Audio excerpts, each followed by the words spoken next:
I've got the new Hakuhodo and Sephora Pro brush collaboration brushes. There was a total of 5 that came out that I'm going to share with you guys today. I posted a picture on Instagram yesterday when I had just gotten them, and I was going to go ahead and do the video in like an unboxing style, and I did film it, and then when I went to edit it, I wasn't happy with the amount of information I could give because I hadn't used them yet. So I went ahead and decided I was going to use all the brushes today, which I did on my face, and then I would hope be able to give you guys a better opinion of them, which this look on my face, I'm filming 2 videos today on a roll, is the new Tarte Energy Noir palette. And I think I'm going to edit this, try to get this Hakuhodo and Sephora one up today, and hopefully have the Tarte one up tomorrow. So that's what's on my face. Everything will be listed down below. Anyway, this is the Hakuhodo and Sephora brush collab. When I first saw these on Instagram, somebody had sneaked a peek maybe a month or 2 ago. Got so excited. I really love handmade Japanese brushes. I've only had one dud. I have quite a few Hakuhodo brushes. I've only had one dud, and it wasn't because the hair quality or anything. It was because like the glue didn't secure all the bristles, and I had a lot of shedding, like full bristles shedding out of it. But other than that, I've had a really good experience with Hakuhodo brushes. So they went ahead and collabed with Sephora Pro, and price wise, right off the bat, I thought they were expensive because they're synthetic. However, if you compare them to brushes from Sephora's Pro line, the pricing isn't that big of a difference, and the shapes of these are real reminiscent of some, you know, traditional Hakuhodo style brushes, which I thought was pretty cool. And then also I took into consideration like the IT Cosmetic brushes. Those are expensive as well. So this is what the packaging comes like. It has a sleeve on here that tells you what kind of brush it is, along with a little bit of information. I'll go ahead and read that to you guys here in a minute for each brush, and then you slide it off, and the boxes are really nice that they each come in, and they do have a plastic wrap around the brush when you get it, and then they're propped in like these little rubber band suspenders right here. The presentation is just really beautiful on them.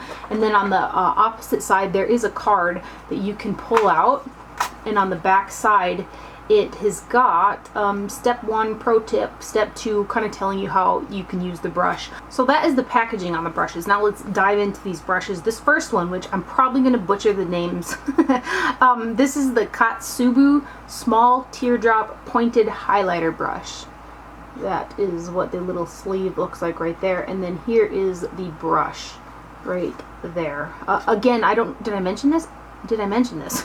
Yeah, these are synthetic. All 5 of the brushes are synthetic, and all 5 of the brushes are face brushes as well. They didn't come out with any eye brushes.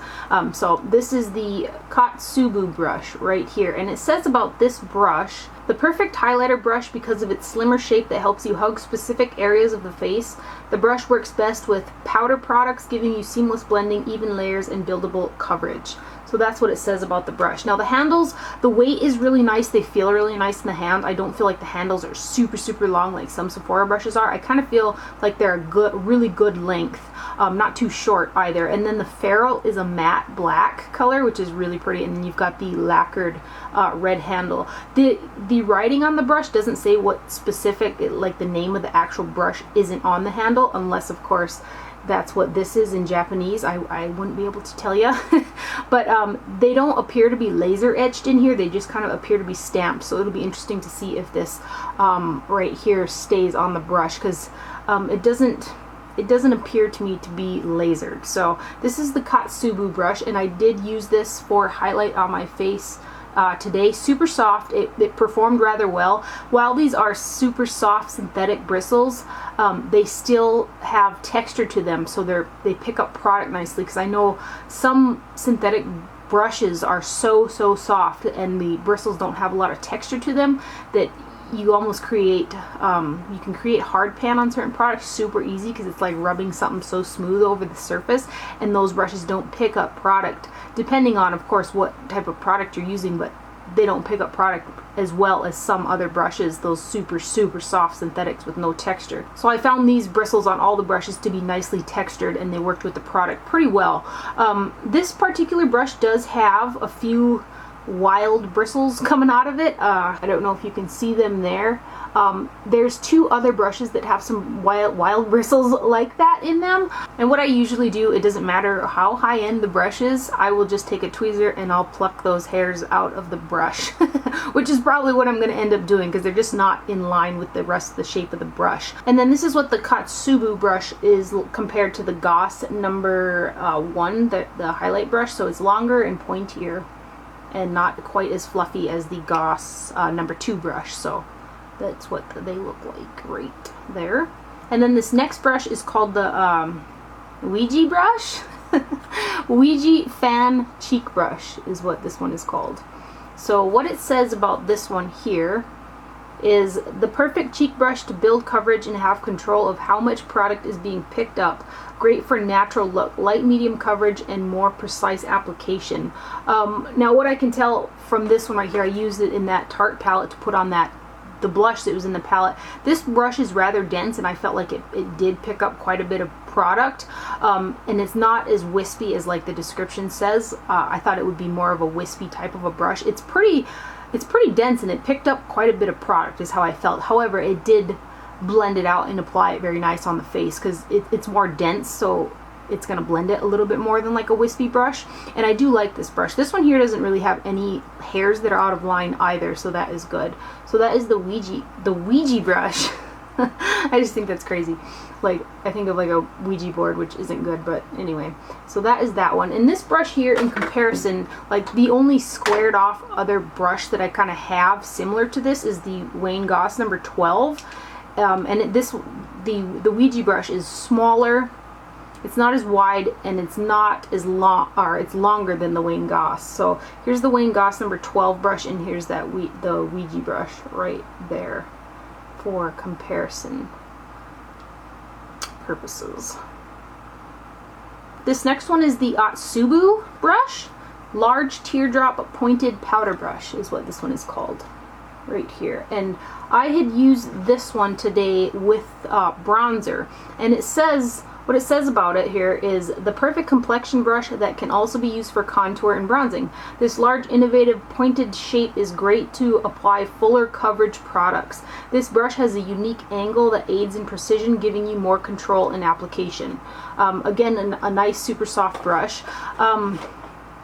It worked nice. It put the bronzer on the face really nice and where I wanted it. However, when I was blending with this, I did feel like the bristles, I don't know if it's because of the shape or what, they kind of moved in a non-symmetrical type of a pattern, if that makes sense. It didn't feel like it was going over my skin evenly. I think that was the terminology. It did blend out the product and it put it on quite nice, but I noticed that when I was going like this, it didn't feel like it was evenly, you know, blending on my face, if that makes any sense. It is a nice brush. This one here is the one that has got the most stray bristles in it. Let me see if I can't get this to show up for you guys. Can you see? There's some wild hairs in there. I don't feel, see, even looking at it, I don't feel like the cut is perfectly smooth in that dome shape. I don't know if it's because it's, you know, the shape with these bristles or what. It is a nice brush, but I just feel like it's not as smooth in shape around this dome part of the brush. So anyway, that is the, what did I say, Atsubu brush right there. And this one, in comparison, this one reminds me the most of the Goss Holiday brush that I have, which I do quite like. And this is what it looks like. This is the Goss Holiday brush, and then here's that. Oh, hey, look, check it out. You see this? There's a hair that just came out of that one, the Hakuhodo brush.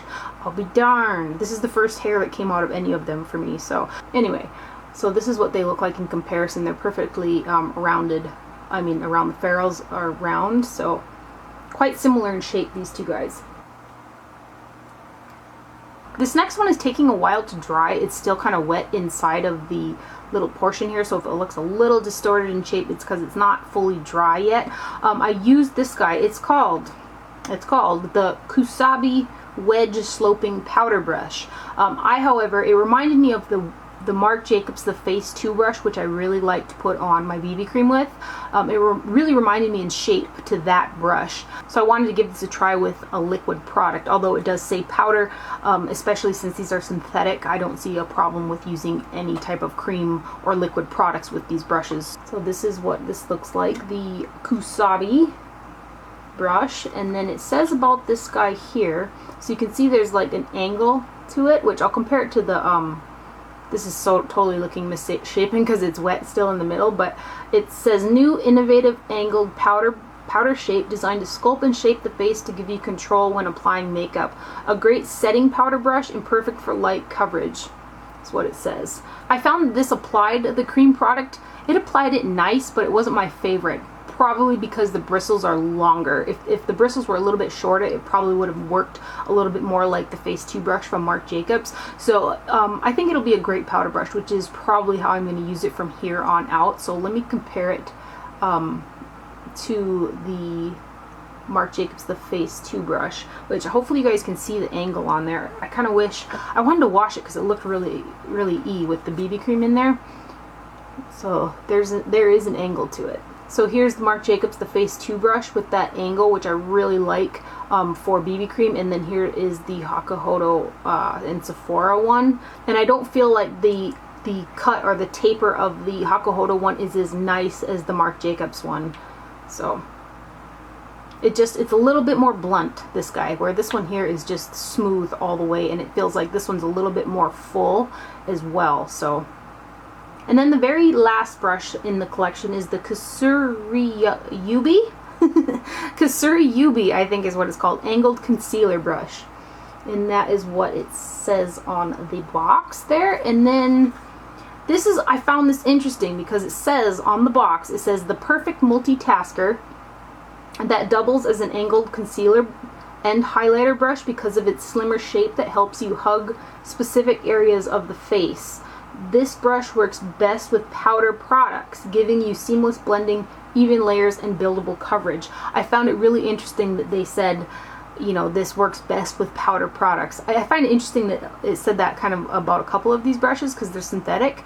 They should work really great with cream products or liquid products as well. But most people use, you know, a liquid or a cream concealer. There aren't too many powder concealer marketed products out there. I know there's like the Bare Minerals one, but off the top of my head I really can't think of any other powder concealer products, and this is marketed as a concealer brush. So I found that quite interesting. However, I did use this for concealer today, and this is probably my favorite brush out of the 5. I really like this brush. It's really similar, like this one also's got a slope to the Marc Jacobs, the Conceal brush, which I'll show you in a minute, and I used that one yesterday, and every time I use that Marc Jacobs, the Conceal brush, I always wish, it does a beautiful job, but I've always wished it was just a tiny bit bigger, and this is just a tiny bit bigger. So it's kind of perfect. I really like this. So here's the Marc Jacobs one right here, and then here is the Hakuhodo one right here. The handle is longer, but they both have that slope to them right there.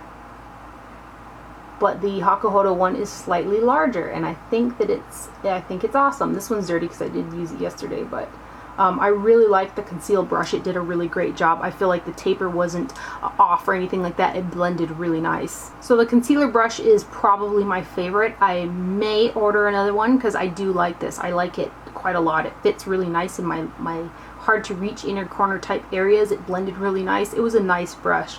And then second up, I liked the tapered highlight brush. This one was really nice to apply a highlight. It went on like evenly and blended really nice, and it's super soft. And then the other one, which is nice, but it's not a must-have for me. I wish it was a little bit more wispy, is the cheek brush right here. However, all of the brushes are nice. I'm not that big of a fan of the other two. I felt like the large tapered brush, which here's the large tapered one in comparison to the highlight brush. There's something about, it's not a bad brush, don't get me wrong there, but there's something about the formation or the lay of the bristles on the dome part that, like, when I was applying on my face, just didn't feel even to me. So So there are my straight up first impressions of those new Sephora and Hakuhodo collab brushes. They are, as far as like the make of them, like the handles and the ferrule, they feel really nice. They look really nice. However, some of them, when it gets to the bristle portion of the brush, is a little, could be better, I think. So anyway, I hope that you guys found this video helpful. Thank you for watching. Do not forget to wear sunscreen, and I will see you guys later. Bye.